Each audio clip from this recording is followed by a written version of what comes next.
Welcome to Seed of Life Forge, everybody. This is just your friendly neighborhood blacksmith with a few updates on everything that's going on at Seed of Life Forge. Sit back and enjoy the video.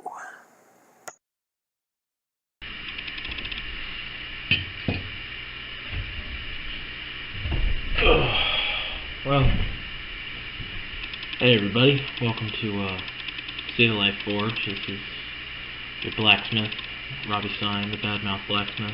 If you follow me back from the old days, coming to finally make a video.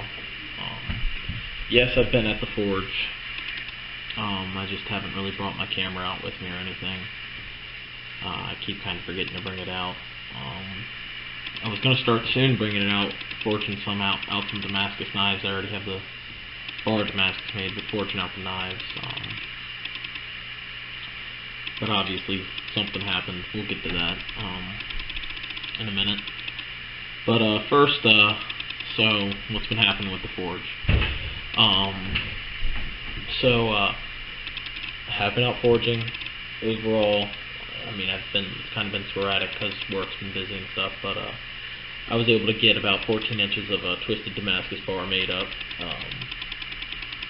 80 CRV2, which I don't know if I've mentioned that I've been using that steel. If you follow my Instagram, you know I have. 80 CRV2, which I've fallen in love with. It's a really awesome steel. Not super hard to heat treat, not super hard to work with, and it just comes out with an immaculate edge and toughness and everything else. I mean, it's awesome. Great steel. Sorry, it's like 1 a.m. right now. So I'm a little tired. But, so I got this big bar of Damascus made out because I knew I wanted to make multiple knives, and kind of did a twist. I didn't get the perfect twist. I didn't get any stars as far as I've seen in the 2 bars that I've forged so far. Or one of these is magnetized. That's kind of funny. But yeah, I really didn't get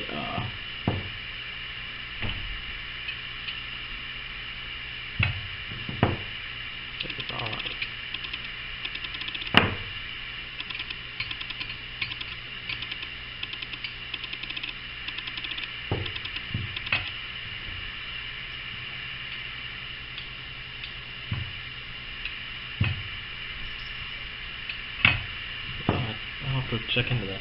Sorry. So yeah, I got this Damascus forged out. Nice big bar. This is the first knife I got out of it. Kind of a chopper style knife. It was probably the worst piece of Damascus, the most included at parts. So I'm not going to sell it. I just kind of wanted to see what it would come out as. Plus I got new grinding belts, and I'm debating if I should regrind this knife or not, because these new grinding belts made a huge difference on the next knife. But let's see if I can get a good look at that in the video. If I can't, I'll also throw some pictures up for you guys to see that show off everything a little better. But yeah, so that one, this knife came out pretty good. It cuts paper, it doesn't shape hair. The edge geometry is a little wrong. The pattern isn't exactly what I wanted it to be, and when I was forging it, when I went to use the flatter, I tried to use the flatter as its own hammer, and it was a bad idea. So it got these marks in it and stuff like that. But otherwise, it's actually not a terrible knife. I like it a lot. It has kind of a convex grind on it. So it's a cool looking knife. Kind of a full-size knife. A woodsman's knife, a camping knife. Nice chopping knife overall. Good knife. Well, the second knife I made came out a lot better. I might still need to clean parts of it up, but it's a little neck knife. So this is, I'm not going to sell this at all. And it's not because of the crack in the bottom, because the drill hole, so tactic I learned from Fortune Fire, there's like it really is a delamination in the blade, or in the piece of steel, and it just kind of opened up when I forged it a little bit, but I made sure it was at the bottom, not the top, and I drilled a hole through the crack up here in the middle so it won't spread any further up at all, and it really isn't going to open up too much down here, I don't think, but I mean, I would sell this knife for a little bit of a discounted price, because overall this knife is going to be great and fine. But I kind of wanted a little everyday carry neck knife, just something I'm going to put some thin wood handles on, some nice dark wood on, and it'll look pretty nice. But the pattern in this, because I got the better grinder, or the better belts and everything, it really took a lot more off. Came out just looking really good, guys. I mean, it's awesome. Like I said, I'm going to probably add pictures. But you get a good, real cool twist pattern on that side, like you can really tell. And this side doesn't have as much of the twist, but it has just a really good pattern look to it. So it looks, I really liked how this knife came out. So yeah, that's what I've been working on recently, is these knives, the Damascus and everything. The Damascus took me a while. It took me about 2 or 3 propane tanks and a few weeks of sporadic work to get that whole bar forged out. And I think it's at like 180 some layers or something like that. I can't remember exactly. But it's at a good layer count. It's the 80 CRV. Well, actually, this is 3 steels, but overall, the majority of the steel is the 80 CRV and the 15 and 20, and there is a little bit of 1095 in there from an actual bar 1095 and then a 1095 file, or a file that acted and sparked and everything, just like 1095. So yeah, the big bar Damascus I have has a lot. It really doesn't look like it has any inclusions in it or delaminations up through the bar. I think one end is a little wonky, but we'll see if we can fix that, and I don't think it'll be too big a deal. So yeah. So on to the story at hand.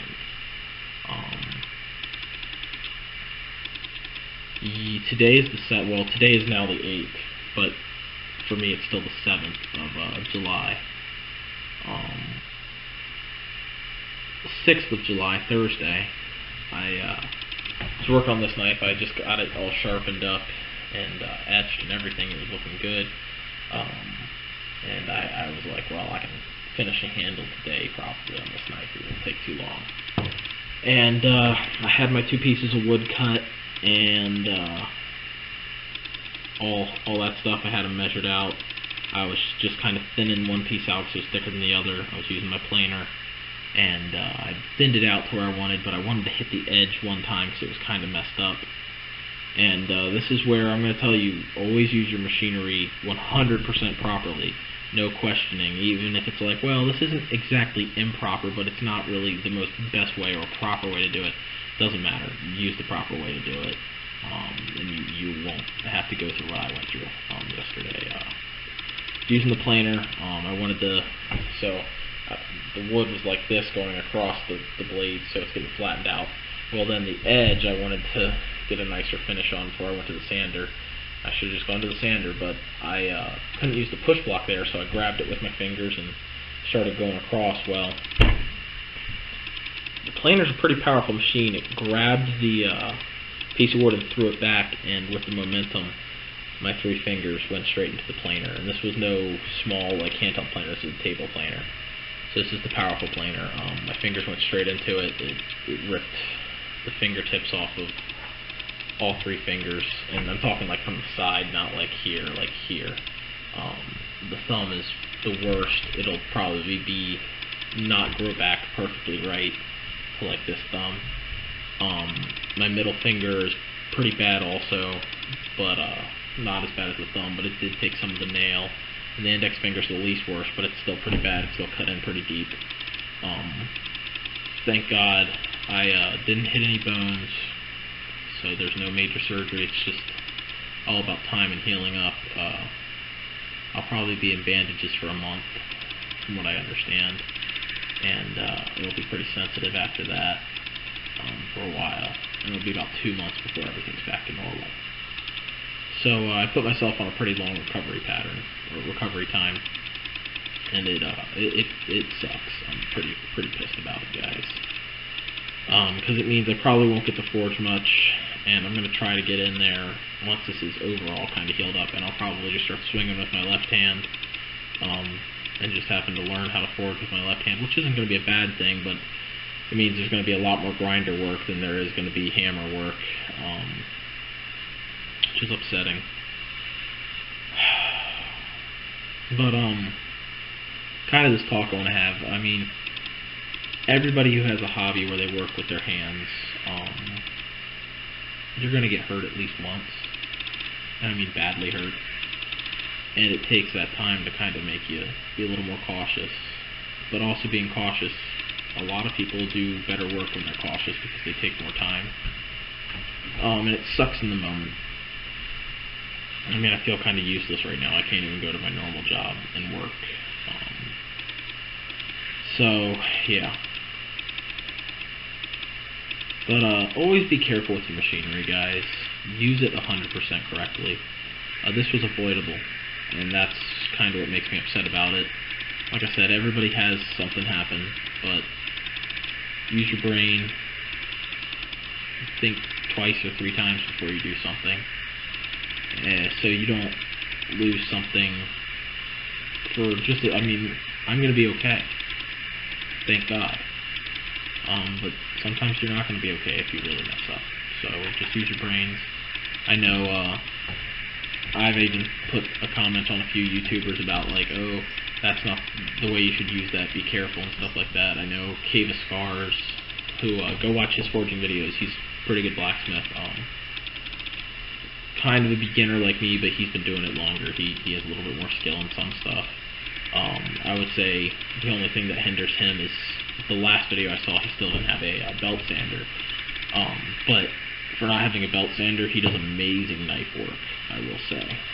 He does really good knife work for not having a belt sander. He's a really, really cool blacksmith.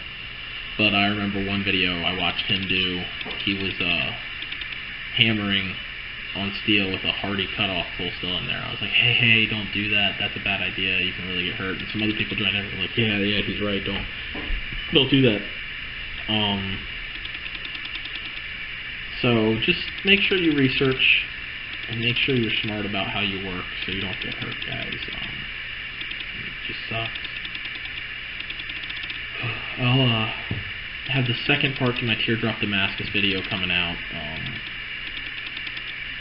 soon, just to see the process and everything like that. I mean, I did the process correctly, but there were some issues with the folds in that knife. I still have that knife, actually. It's out in the forge, and I'm probably going to use it for another project because it's got some really high layer Damascus in there. It looks really good, but there's some cracks in it and stuff that I just can't. It made me so sick I don't even want to complete it. Like this knife has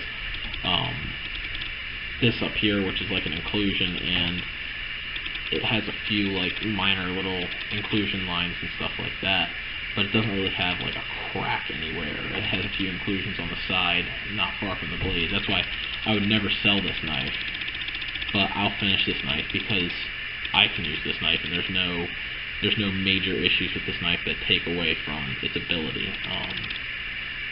But with that knife, it actually had edge cracks in it where they had come in. They were real small, but I don't mess with cracks, guys. They're not my thing to mess with, especially on the edge. Like I said, on this knife it's a little different. It's kind of in the bottom. It's really more of an inclusion. It's going to get filled with JB weld, and there's going to be some extra strength there. There's going to be a handle there. This isn't like a super knife that I'm going to be batoning. It's an everyday carry knife for cutting stuff, or if I need to whittle something or something like that. That's what this knife is for. So I'm not too worried about this knife. So yeah. I mean, I can't stress it enough. Be careful with your machines. Use your brains. I don't know how many people will view this or how many people won't. So this will be up here on the 8th. I'll probably get it up within the next hour, up at about 2:30. So, and then I'll probably go to sleep. And just, but also keep your eyes out for the second part of my Teardrop Damascus. Keep your eyes out for that. That's going to be a big one. Let's get that one done out there, and I'm going to just try to make videos. I'll probably just make some informational videos in the next little bit where my hand is still healing. Keep you updated on the hand. If I'm able to start making some money again, saving up some money and stuff, I might start doing a little bit of ordering to start upgrading the shop again. I think my next build is going to be a 2x72 grinder. I'm going to build it myself. I can get a treadmill motor for fairly cheap, and that'll have a variable speed thing that comes with it. I think I looked it up and it'd be like 70 to 80 bucks to get the motor with the variable speed. It won't be like the usual vari speed things that they get professionally done, but it'll be like a knob. It'll work perfectly fine. And I'm just gonna start getting the pieces together. The steel will be fairly cheap because I don't need too much, and the what's going to be expensive is the wheels, and I'm going to decide. I'm going to have to get a flat platen, obviously, for it, but I'm also going to want like an 8-inch or a 10-inch contact wheel, so I'm going to have to look into that. But I have some plans for it. Oh, that got offline. Excuse me. That I got offline that should work pretty good for building that grinder, and it'll look good. I think it'll look pretty awesome. So keep your eyes out for more videos. Like I said, we'll probably start talking topics, kind of like a podcast style thing.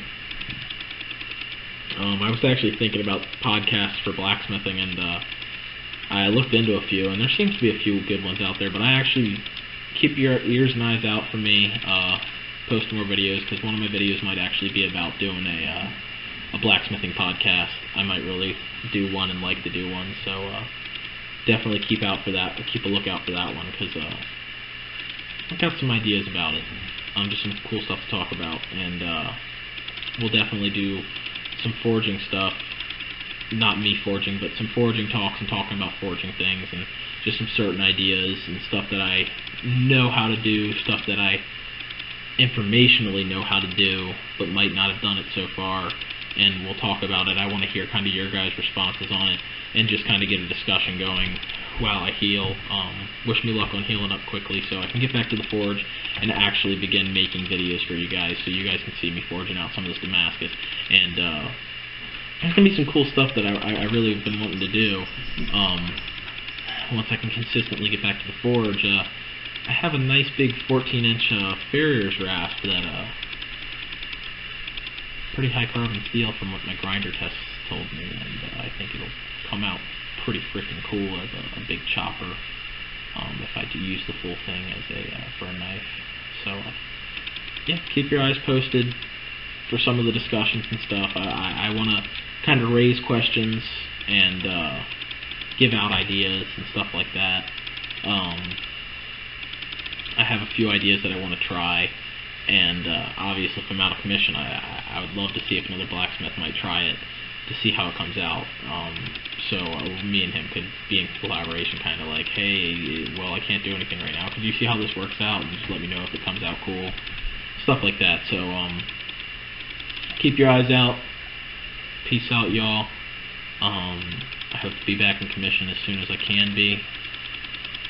Thank you all for the support. Share with your friends. Go like me on Instagram, follow me on Instagram. It's seedoflifeforge _ for my Instagram. It'll be linked below. Go follow me there. That's where I definitely do daily updates, or I do more updates for my forge stuff. So you'll see some stuff. You actually might see the new floor before I can even work in the forge. You'll see the new half my work area is going to be getting the floor. That'll be really, really nice. We're just doing some more changes to it. So that'll come out, excuse me, that'll come out pretty cool, I think.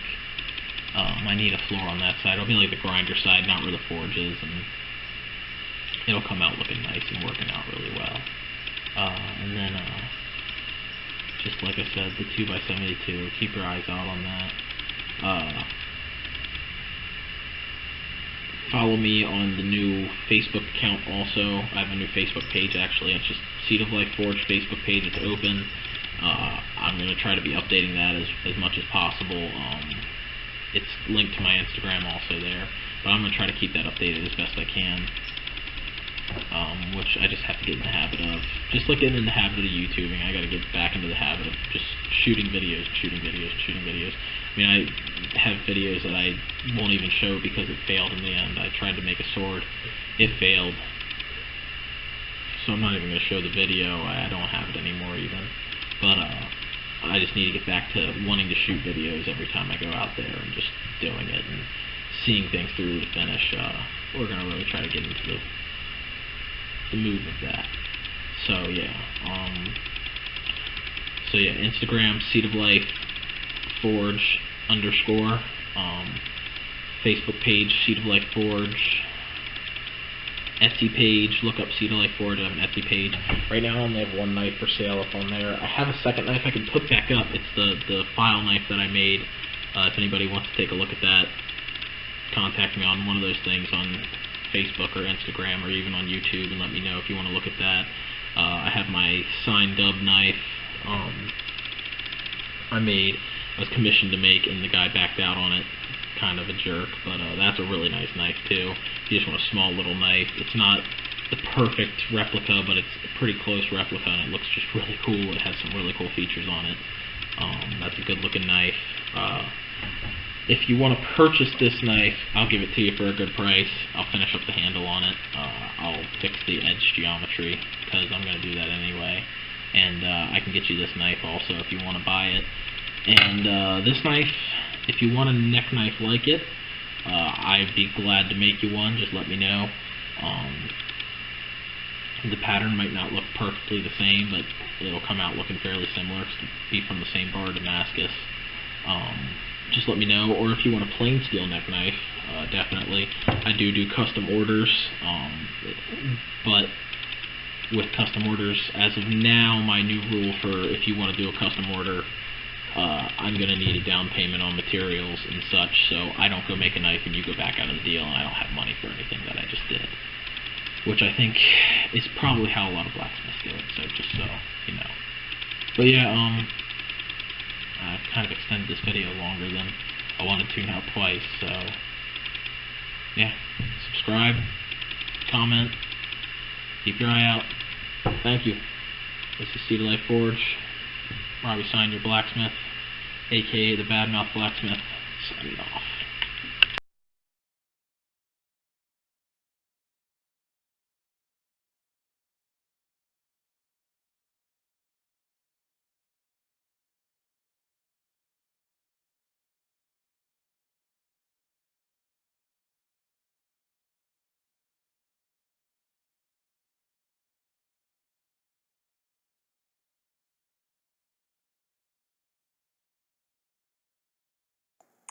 Well, aren't those knives beautiful? Thanks for watching, everybody. Please remember, subscribe, follow me on everything else. Have a good day.